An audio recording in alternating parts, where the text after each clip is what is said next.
I find my girlfriend walking out of her male roommate friend's room wearing only see-through underwear and a sweater. Okay, so this happened last night, and I keep getting told I am overreacting by her, and now she is trying to get the guy to say there was nothing wrong. I go to my GFL's house for New Year's. It's about a 20-minute drive. I text her before I leave and then call her while I am getting gas. I let her know the roads are kinda bad, so I might take a bit, but I'll text or call her when I get there. Want to focus on the roads. Lucky not too many people were on the road, so leaving at 8 I got there around 8:20.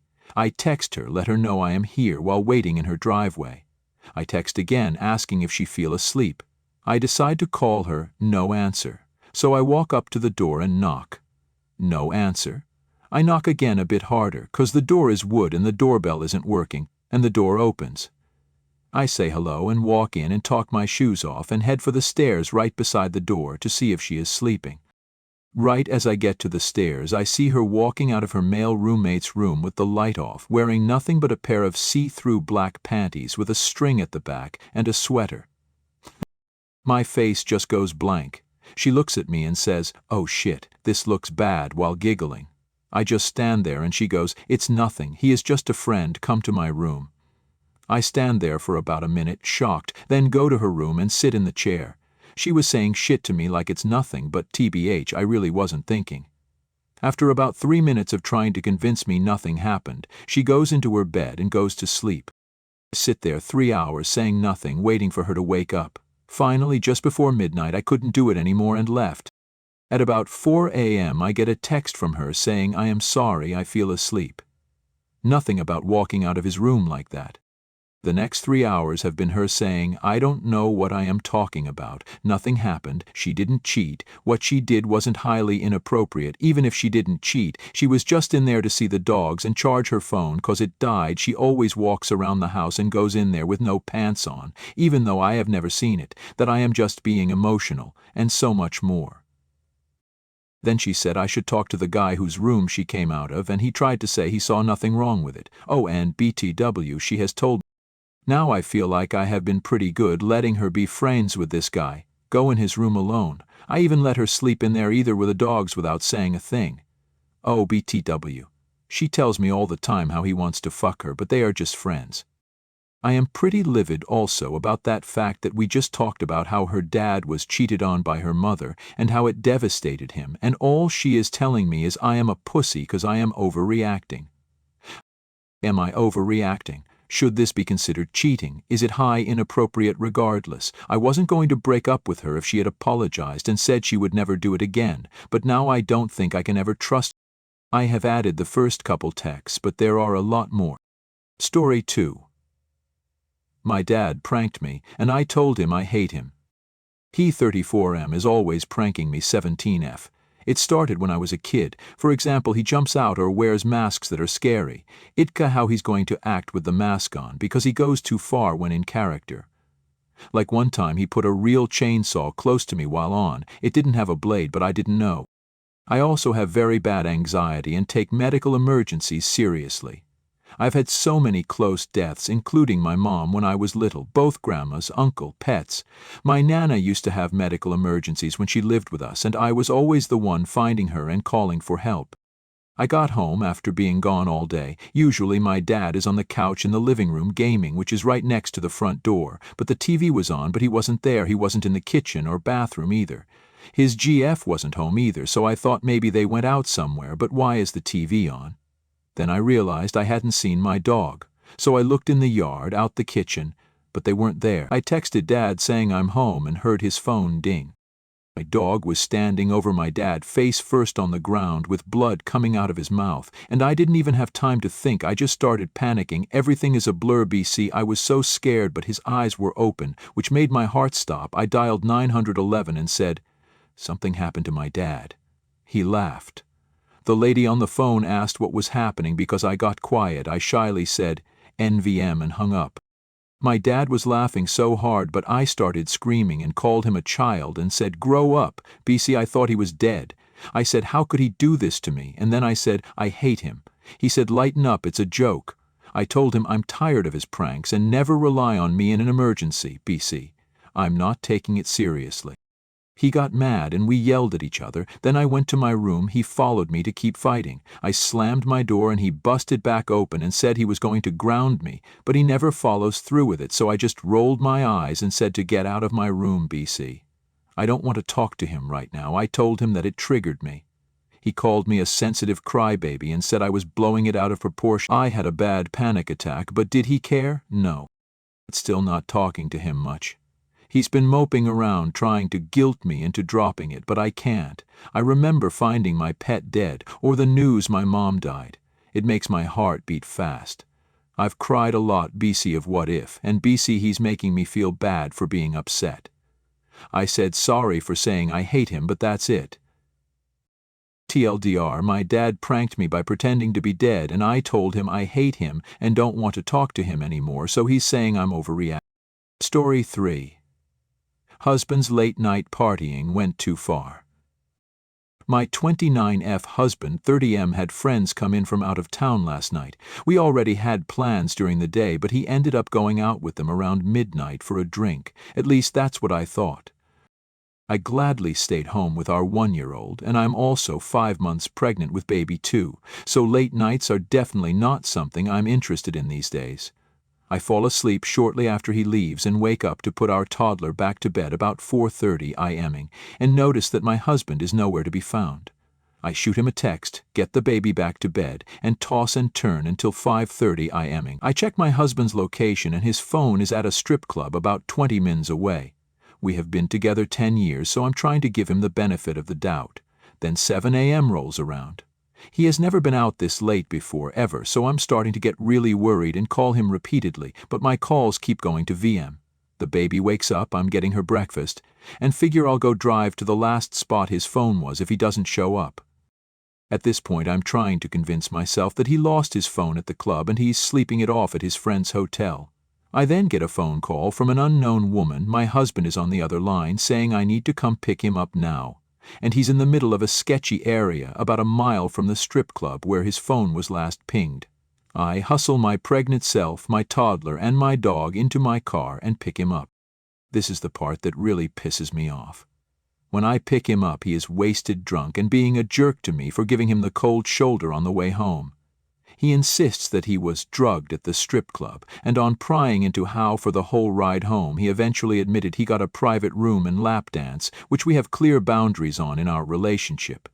I made sure he was okay and offered to take him to the hospital, which he said no way. But I also looked at our bank account and he spent $200 gambling and then $300 at the strip club, so I knew he was absolutely drunk because we do not have money to throw around like that. But when I called him out on everything, he continued to get mad at me. We finally make it home, and after much persuading, I get him up to bed to sleep things off, and my toddler and I go about our day. I'm feeling really shitty because I gave up my career, free time, friendships, my identity, my body, etc. to have and stay home to raise my kid. And my husband doesn't even think twice about going out and partying all night and crossing boundaries that we agreed on years ago. This isn't the first time his partying has caused tension in our relationship after having kids. He won't grow up. Once he slept it off, he apologized and says it will never happen again. I'm done going out, but to me, they are just empty promises, and I feel like I might need to start thinking about an exit strategy. AI. Story 4. AITA for making my boyfriend get rid of his dogs? I, 30F, and BF, 31M, are expecting our first baby in less than 2 months. We have been together a while, and although I don't technically live at his house yet, I do spend most of my time there, and I can't remember the last time I even slept at my own house. The reason for me not completely moving into his house is because of our animals. He has 2 dogs, I have 1 dog. I told BF even before I got pregnant that having 3 dogs and a newborn isn't something I want to do. He assured me from that point on that he would figure something out with the dogs so we could all live together. About 6 months after that, I got pregnant and again told him I wouldn't move in until the dogs were gone. He told me he would take care of it. Well, we are now due in just a couple short weeks and nothing has happened. I should include a little bit of background to these dogs. The one is a female that is pretty low maintenance. The other is a male that isn't fixed. He pees on everything, growled at me, food aggressive, doesn't listen, required to be watched at all times. He's not in his crate. My BFF house is currently basically split in half too right now because the male is so aggressive and horny that he won't leave the female dog alone and humps her literally every second of every day, so we have to split them up for her comfort. I should also add that the only reason why him getting rid of the dogs was an expectation of mine was because he has said from before I was pregnant that he would do this. He loves the dogs, don't get me wrong, but the one was his ex's that he ended up with, and the other was his sister's that he also ended up with. I think he feels more obligated to take care of them than he actually has a connection with them. About 2 months ago, my BF and I got in a huge fight over the dogs still not being gone, and ultimately he asked if he could keep the female. I agreed, but said as long as he got rid of the male with enough time before I gave birth to have my dog and his dog used to each other enough where I'm not watching them like a hawk while trying to take care of a newborn.